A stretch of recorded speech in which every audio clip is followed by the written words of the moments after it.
Olha aí, pessoal, parece que a batata do senhor Fernando Haddad finalmente está assando. O cara já estava meio queimado no PT, na base governista do Lula e tudo mais, só que informações sigilosas, né, ali dos bastidores do Palácio do Planalto, daquela turma governista e tudo mais, dão a entender que Fernando Haddad é o próximo alvo da caça às bruxas que está sendo realizada dentro do governo Lula e que tem sido capitaneada pelos inquisidores mor aí do governo, né? O senhor Rui Costa e o senhor Alexandre Silveira, respectivamente ministro da Casa Civil e ministro de Minas e Energia. Sim, os dois responsáveis por queimar o Jean Paul Prates, de acordo com o testemunho deste próprio, né? Então vamos dar uma olhada nessa história para tentar entender se realmente procede esse tipo de informação, se há esse risco realmente e até quando Fernando Haddad consegue se segurar na berlinda entre esses poderes políticos. Mas antes, não se esqueça de se inscrever aqui no canal para ajudar este canal a crescer cada vez mais e a ser recomendado para mais pessoas. Isso é muito importante, isso ajuda bastante o meu trabalho. E você também pode se tornar membro patrocinador clicando no botão Seja Membro. Isso também colabora bastante para que eu possa fazer um trabalho cada vez melhor aqui na plataforma. Então, são informações que estão rolando na boca miúda, os interlocutores aqui, né, de forma geral. É uma notícia que rolou no site do UOL, né, então são aquelas fofocas dos bastidores políticos, mas tipicamente elas têm um fundo de verdade. E pior do que isso, em muitos casos, né, em não raros casos, vamos colocar assim, essas fofocas são plantadas pelo próprio governo, são fofocas autorizadas, ou seja, o governo pede para alguém dar com a língua nos dentes, né, presidente ou algum ministro aí, não sei, para que a informação vaze para a grande mídia e possa-se então fazer a medida da repercussão disso, né? Usar o termômetro político para ver realmente até onde a coisa caminhou. Então, pode ser tanto uma informação que vazou sem autorização, quanto uma fofoca autorizada, controlada, para medir a repercussão dessa matéria. A verdade é que o que está sendo colocado aí, independentemente da origem, é que o Fernando Haddad é o próximo alvo dessa duplinha aqui do Rui Costa e do Alexandre Silveira, né? Então, como que isso aí pode ser levado em conta? O que garante aí, dá um verniz de legitimidade para essa informação que circulou? Alguns acontecimentos recentes, é claro, né? Em primeiro lugar, é importante frisar que o PT não gosta exatamente do Fernando Haddad, pelo menos o núcleo duro, a ala mais lulista do partido. Hoje em dia, praticamente só sobrou lulista dentro do PT. Num passado aí de 2 décadas atrás, um pouco mais até, nós tínhamos sim algum grau de oposição ao Lula dentro do próprio partido. Era um partido muito mais heterogêneo, né? Tinha muito mais características particulares. Vários nomes acabaram se desligando do PT ou foram desligados por terem batido de frente com o Lula no momento em que o partido então se converteu num feudo do próprio Molusco. O Fernando Haddad está dentre esses que se mantém ainda num grau de fidelidade com o Lula, mas ele não fala a mesma língua dos outros membros do partido, né? Inclusive, ele falou algum tempo atrás aqui, essa notícia não é de agora, dos últimos dias, já tem alguns meses, né? Que havia um bolão do PT sobre a permanência dele do cargo. Ele fez uma reportagem, uma entrevista aqui, celebrando o tempo que ele já estava e tudo mais à frente do Ministério da Fazenda, mas afirmou que havia uma torcida interna no partido para que ele rodasse muito cedo desse cargo, né? Então, supostamente, tem aí, ou rolou esse bolão, sobre quanto tempo ele permaneceria no cargo, então. E essa história do fogo amigo tem rolado bastante ali dentro do PT. Eu já repercuti isso aqui em outras ocasiões, em outros vídeos. Teve aquele evento do PT, que eu não me recordo se era aniversário do PT ou alguma coisa assim, que o Fernando Haddad discursou falando sobre responsabilidade fiscal e etc. E a Gleisi Hoffmann e o capitão cueca lá, o José Guimarães, trataram logo de bater de frente com o Fernando Haddad e desautorizá-lo.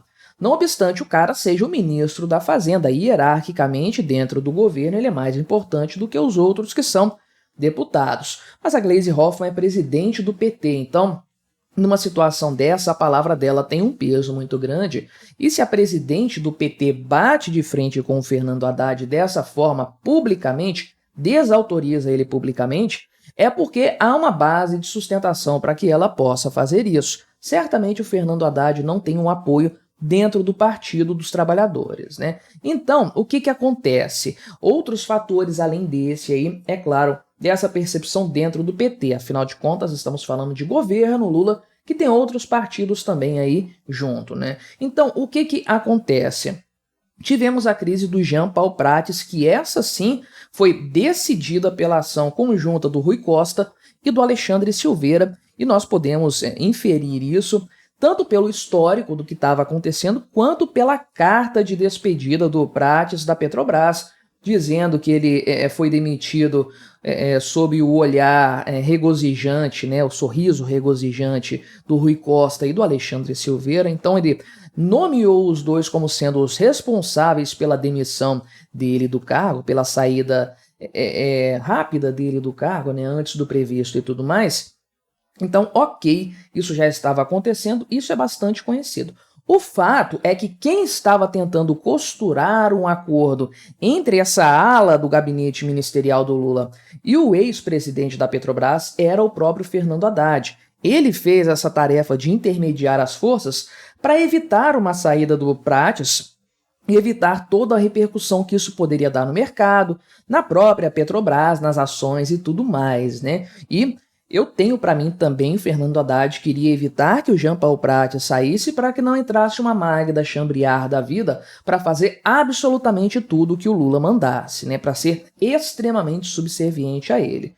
Então, o Fernando Haddad fez esse papel e perdeu nessa queda de braços. Só que mais grave do que isso, né, ele não ficou sabendo dessa decisão do Lula pelo próprio presidente, ele ficou sabendo isso pela imprensa, né, como todos nós ficamos sabendo, sendo que no dia em que a demissão do Jean Paul Prates foi anunciada, né, o Fernando Haddad se encontrou 2 vezes com Lula, então o Lula esteve com ele 2 vezes e nas 2 vezes omitiu essa informação do Fernando Haddad, né, é uma coisa estranha, portanto, né, mas o que acontece?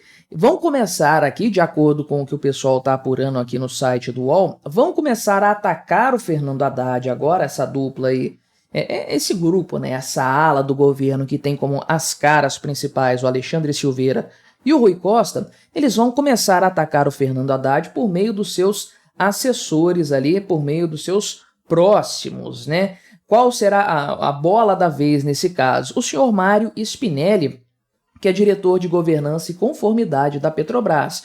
Ah, mas ele é da Petrobras, não tem nada a ver com o Ministério da Fazenda, né? Sim, só que ele foi controlador-geral do município de São Paulo na época que o Haddad foi prefeito de lá, né? E na prática, né, ele era ali, atuou bastante dentro da companhia ali e tudo mais para fazer a intermediação entre os interesses de fato e conseguiu ali inclusive tirar uma pessoa que era muito importante para o próprio Alexandre Silveira dentro ali do Conselho de Administração, né?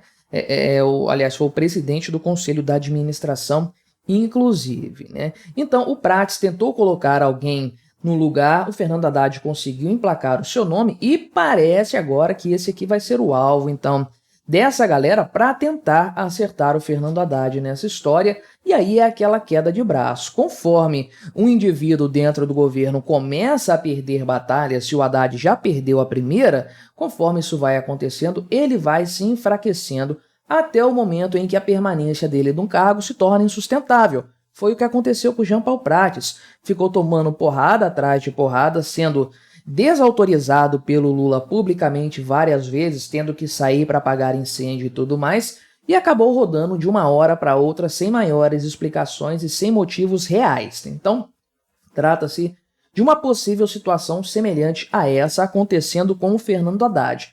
Com qual interesse? Para ter um cara mais maleável, mais flexível e mais sangue puro da ala lulista dentro do PT. O Fernando Haddad não é essa pessoa, e eu sempre digo isso aqui no canal. Ele é um péssimo ministro da Fazenda, um terror de todas as formas, assim como ele foi um péssimo ministro da Educação e um péssimo prefeito.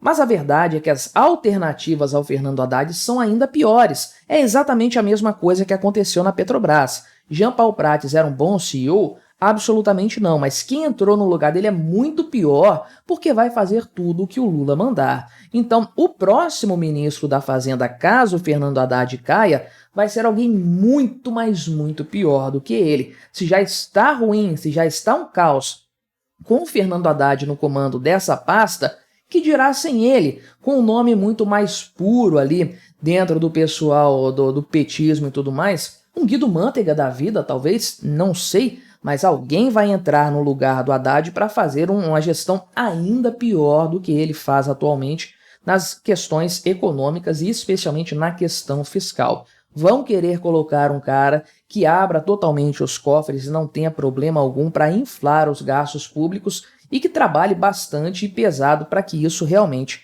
aconteça, né? Então, eu acredito que nós vamos ver desenrolamentos disso aqui nos próximos dias e vamos acompanhar o caso desse Mário Spinelli aqui. Se ele rodar de fato, se ele acabar sendo tirado da companhia, isso será sem dúvidas não apenas mais uma derrota para o Fernando Haddad, mas também um recado de que a batata dele está assando. Mas o que você achou dessa história? Colabore com o nosso debate, se inscreva no meu canal se você ainda não for inscrito e até a próxima.